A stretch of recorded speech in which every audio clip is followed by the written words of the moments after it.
Hey YouTube, Potential Principal here. This video is going to be titled, it's going to be about how to meditate. I know there are a lot of videos on YouTube about how to meditate. I'm going to put my opinion out there, and this is going to go in stages. So we're going to have the beginning stage, the intermediate stage, and then the expert stage in this video. As a beginner, I think you should start off slow.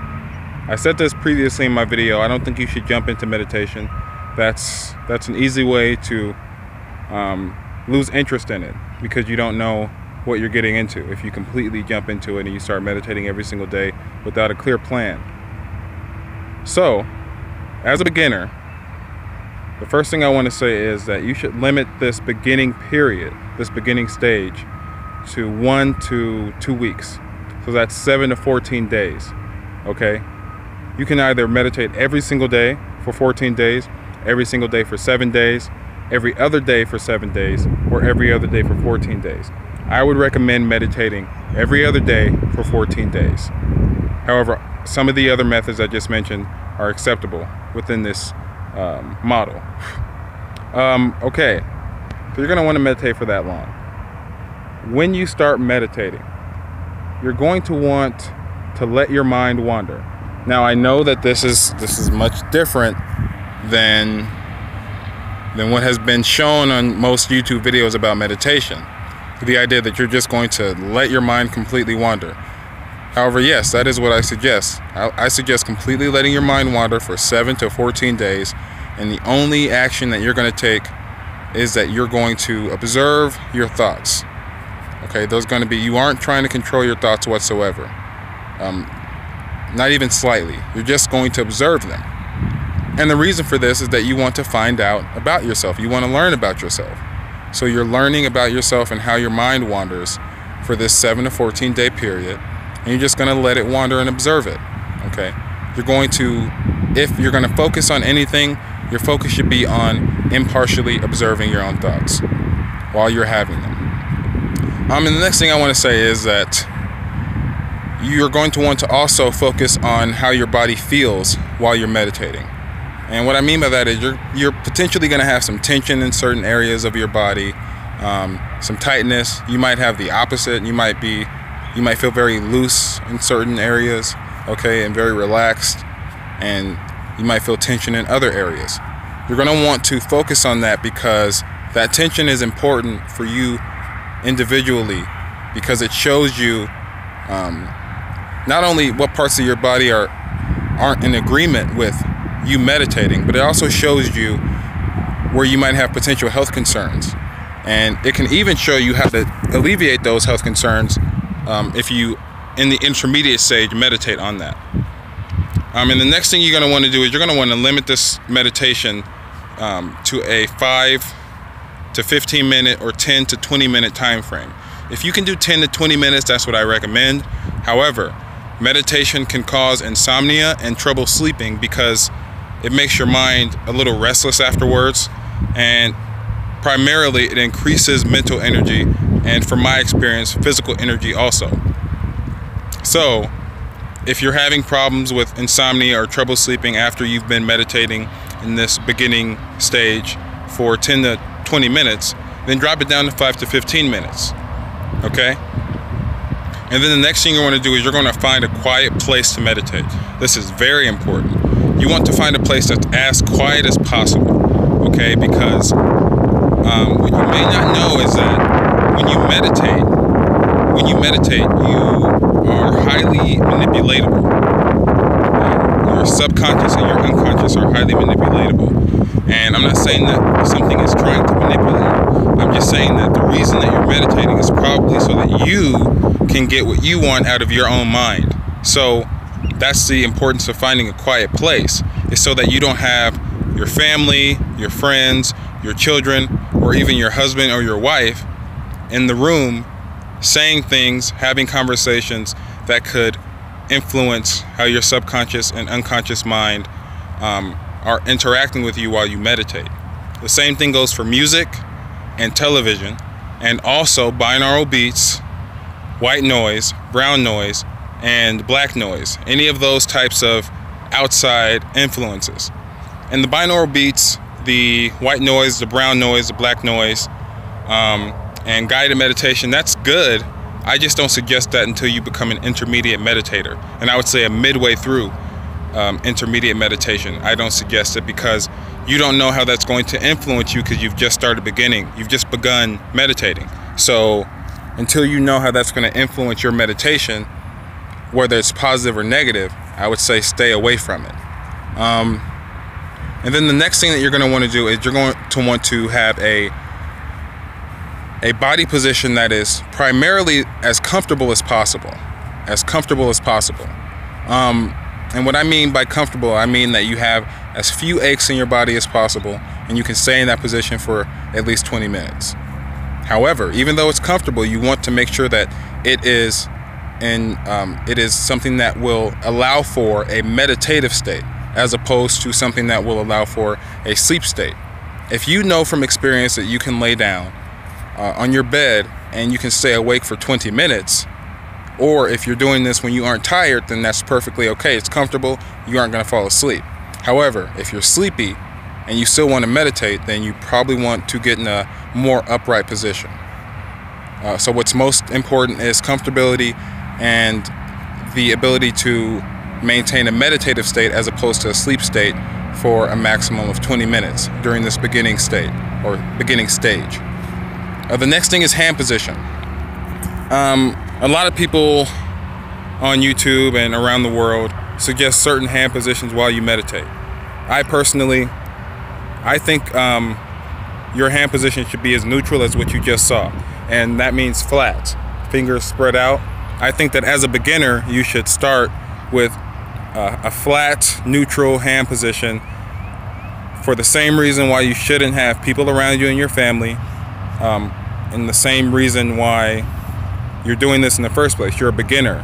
So until you can experiment, ideally in the intermediate and expert stages, until you can experiment then about what you want and what you're trying to get, I don't suggest using hand positions in the beginning because you don't know how it's going to affect you, whether that's positive or negative. Okay? You just don't know how it's going to affect you. So until you get into the realm of experimenting and feeling comfortable experimenting, just keep your hands neutral. The next thing that I'm going to suggest is, if you want to get into hand positions in the future, you're probably going to want to look into certain types of New Age spirituality, Taoism, Hinduism, especially Hinduism, because many of their deities utilize hand positions and bodily positions in their artwork depicting their deities.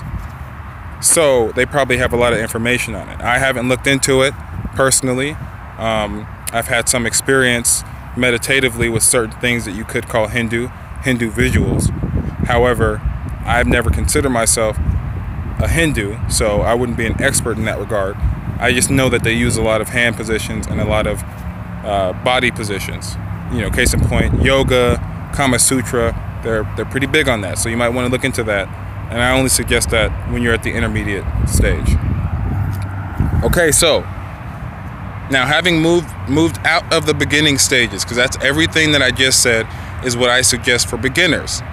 If you've done that for 2 weeks, I feel like you can move into the intermediate stage. And the intermediate stage is where you're going to experience some more powerful things while you meditate.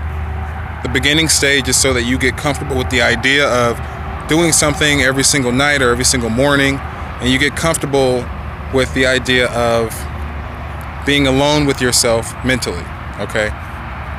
So, as an intermediate, the first major change is going to be focusing on the breath. That's the in and out of your breath. You're going to be focusing on that. Now, you're still going to breathe naturally while you're meditating, but that's what you're going to focus on. And the reason why you're going to focus on that is because that's going to be the primary technique that you utilize to steer your mind away from idle chatter. So unlike in the beginning phase, You're steering your mind away from idle chatter. And the only technique that I think is necessary for that, and the only technique that I use, is focusing on the in and outs of breathing. Okay? That's the only technique that I use, because I found that nothing else is necessary for me to get rid of my idle chatter. And what's going to happen when you focus on your breathing, okay, you're going to find that this is where you start to experience very deep and potentially visually powerful things while you meditate. Okay, something about that focus on the breath creates very powerful visuals and mental states. And that's why I suggest it. And that's why I think it's the only thing that's necessary. I've watched some videos that say that that isn't practical and that you aren't going to get anywhere. You're just going to be focused on your breathing for a long period of time. I completely disagree. It works for me almost every single time when I meditate and I focus on my breathing. And when it doesn't work, it's because I have a lot on my mind and I can't shut down the idle chatter. And that's fairly rare now if I choose to meditate in this fashion, because I consider myself at least an expert because of how long I've been doing this. I've been meditating for years now, never made any videos, got into it, I would say 4 years ago.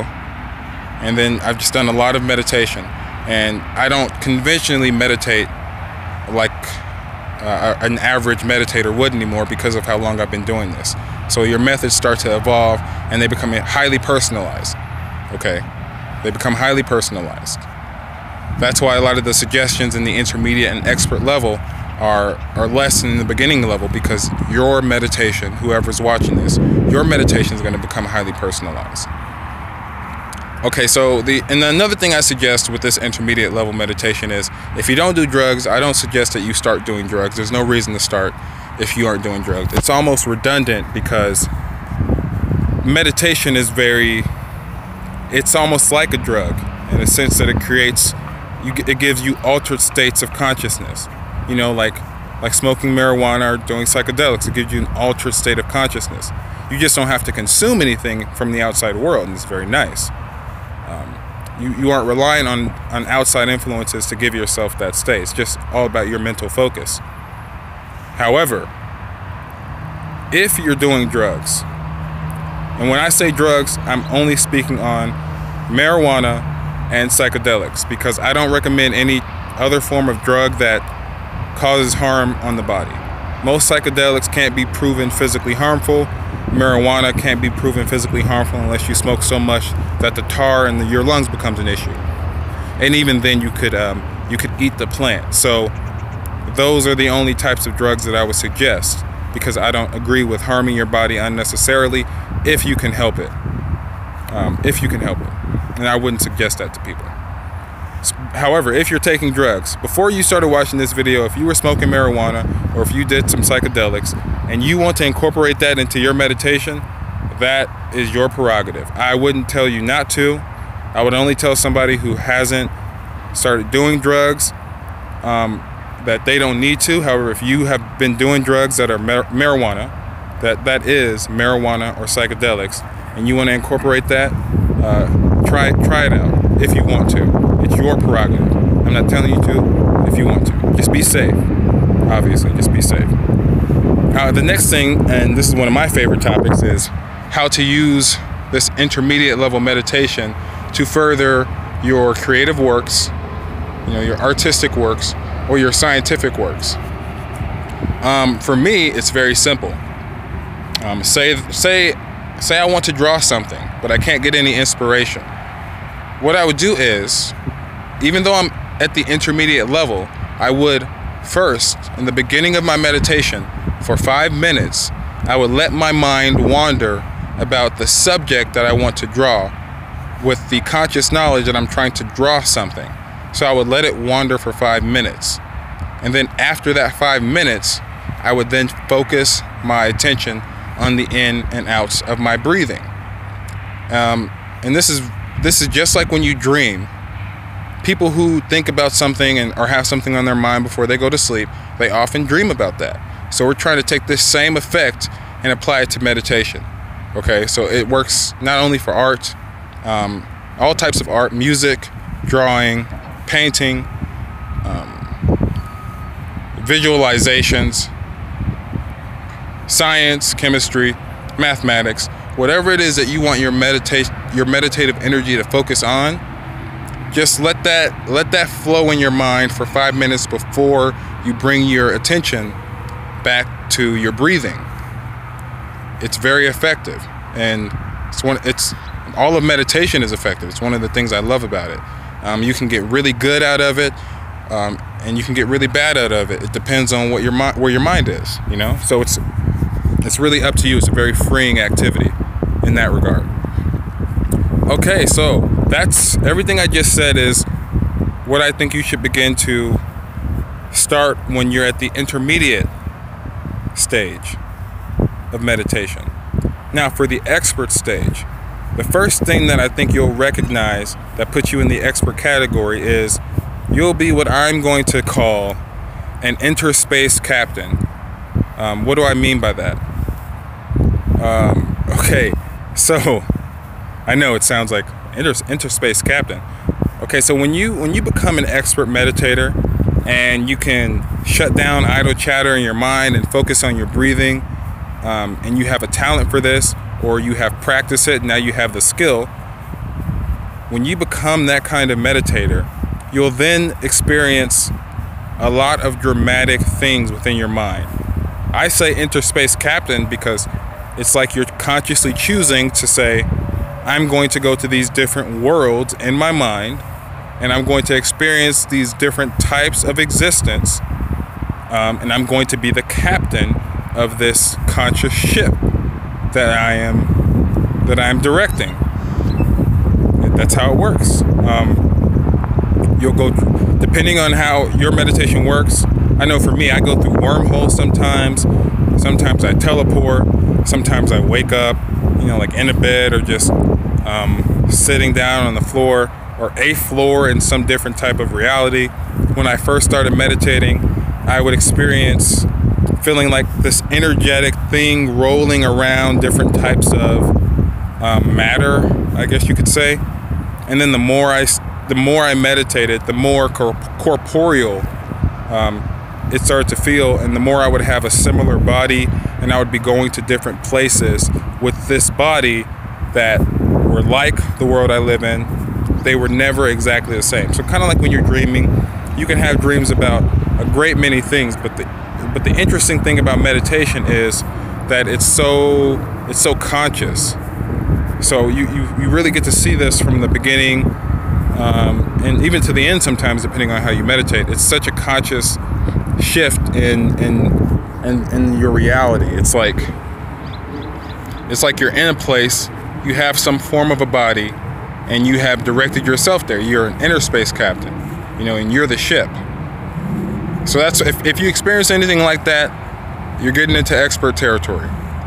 The second thing is, if you have for multiple times experienced some of your greatest fears and some of your greatest desires consciously while meditating, then you're also entering into the expert category of meditators, because you're getting really deep into your mind, into what you really want or what you really don't want, and you're consciously experiencing that as it plays out in your mind or your spirit world or your astral world, depending on what you believe. So you're getting into expert territory. And then the final thing I want to mention is, as an expert at this level, you'll probably know exactly whether or not you want to continue to meditate. You'll know for sure when you reach the expert level whether or not it's something that you need to continue to do, without an ego trip going on. And that's any type of ego trip. That's an ego trip. That's like a powerful ego saying, "This is my thing, and only I can do it," and blah blah. Most of that's going to be gone. And the wimpy, like, I don't know if I should continue that. Even that's going to be gone. You'll know exactly if you should continue, why you should continue, how often you want to do it, whether or not you even want to conventionally meditate ever again. You'll know that because you've reached the expert level. So with all that being said, I want to talk about the time periods one last time to clarify that. I definitely recommend 7 to 14 days in the beginner stage. However, the intermediate stage, that time frame's more up to you and listening on what I said and then determining if that fits you and how you feel about being an intermediate. Based on what I was saying, if you feel like you are at the end of that level, you're having these vivid experiences, you're focusing on your breathing, you're very good at that, you've incorporated creativity, you've become more creative. If that kind of stuff is happening to you regularly, then you might want to think about maybe, you're an expert. The expert level isn't me telling you what to do at the expert level, because then you're an expert. I can't tell you anything. It starts to become highly personalized at that point. So then you're going to know whether or not you want to continue it. So that has no time frame either. That's again, it's up to you. I just want to give people some pointers that might help. And specifically, some pointers I would have liked when I first started meditating. I would have loved for this exact kind of video, and since I couldn't find it, I decided to make it. So there you have it. Again, if you're a troll, comment. If you're a feminist, comment. If you're a racist, comment. If you hate racist, comment. If you hate trolls, comment. If you hate feminists, comment. If you hate women, comment. If you hate men, comment. If you hate me, comment, I guess. If you love me, definitely comment. If you love me, definitely comment. So this is Potential Principle. I appreciate you for watching. Thanks.